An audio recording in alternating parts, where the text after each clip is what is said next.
Welcome, in front of me is a Oppo A91, and today I'll show you how to enable the power saving mode. So to get started, let's put on the notification panel, and in here you should find the power saving mode toggle. So before you tap on it, you can actually hold it, and this will take you to the settings. And you can see right now screen on time left over used, so how long the device I guess was without being charged, and what's the percentage right now.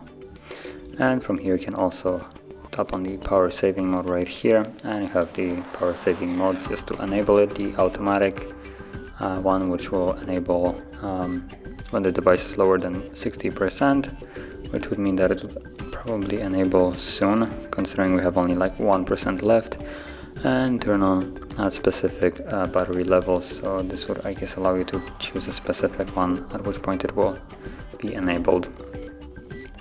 So if you want to enable it manually, you can just simply tap on the toggle right here like so, and it will drop the brightness, limit the data background, and a couple additional things. And you can also just, like we have right here, choose different options to enable it automatically, and that is how you would set it up. So if you found this very helpful, don't forget to like, subscribe, and thanks for watching.